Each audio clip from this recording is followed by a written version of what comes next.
Hi పిల్లలు, ఈరోజు మనం ఒక మంచి టాపిక్ గురించి మాట్లాడుకుందాం. సరేనా? ఆ టాపిక్ ఏంటంటే లైబ్రరీ. లైబ్రరీ అనగానే చాలా రకాల పుస్తకాలు పెద్ద పెద్ద షెల్ఫుల్లో ఉంటాయి అనుకుంటాం కదా. కానీ కొన్ని పుస్తకాలతో చిన్న చిన్న బాక్సులతో ఉన్న లైబ్రరీలు ఎప్పుడైనా చూసారా మీరు?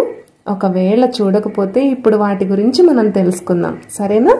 ఈ మధ్య కొన్ని ప్రాంతాల్లో పుస్తకాన్ని తీసుకోండి, పుస్తకాన్ని పంచుకోండి అనే పేరుతో పార్కులలో, జంక్షన్లలో చిన్న చిన్న బాక్సుల్లో లిటిల్ ఫ్రీ లైబ్రరీలను ఏర్పాటు చేస్తున్నారు. మొట్టమొదటగా టాడ్బోల్ అనే వ్యక్తి అమెరికాలోని హ్యాడ్సన్ నగరంలో లిటిల్ ఫ్రీ లైబ్రరీని ఏర్పాటు చేశారు. ఇప్పటి వరకు ఇలాంటి మినీ లైబ్రరీల ద్వారా దాదాపు 50 కోట్లకు పైగా పుస్తకాలను పంచుకున్నారంట. అమెరికా, నెదర్లాండ్స్, ఆస్ట్రేలియా, కెనడా వంటి దేశాలతో పాటు మన దేశంలో కేరళ, మహారాష్ట్ర, అహ్మదాబాద్లలో కూడా ఈ లైబ్రరీలు ఉన్నాయి. ఇలా మొత్తం 128 దేశాలలో 2 లక్షలకు పైగా మినీ లైబ్రరీలు ఉన్నాయి. మన దేశంలో మొట్టమొదటి మినీ లైబ్రరీని మహారాష్ట్రలోని బిలార్లో ప్రారంభించారు.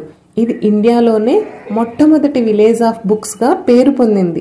రెండవది కేరళలోని పెరంకులంలో ఉంది. వీరి దారిలోనే అహ్మదాబాద్లో ఉచిత మినీ లైబ్రరీని 20 పుస్తకాలతో హీట్ దోషి, ఓట్కర్ అనే 2 అన్నయ్యలు ఏర్పాటు చేశారంట. ఆ తర్వాత అక్కడ మరో 4-5 మినీ లైబ్రరీలు వెలిశాయి.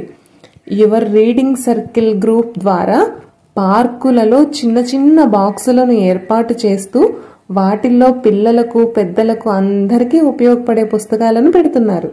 ఈ మినీ లైబ్రరీల ఆలోచన భలే ఉంది కదా పిల్లలు.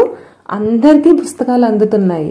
ఈ ఆలోచన మన స్కూల్లో టీచర్స్తో, అమ్మా నాన్నలతో చెప్పి మనం కూడా మనకి తెలిసిన పుస్తకాలని, మన దగ్గర ఉన్న పుస్తకాలతో ఇలా మినీ లైబ్రరీలు ఏర్పాటు చేద్దామా? సరే పిల్లలు, బాయ్.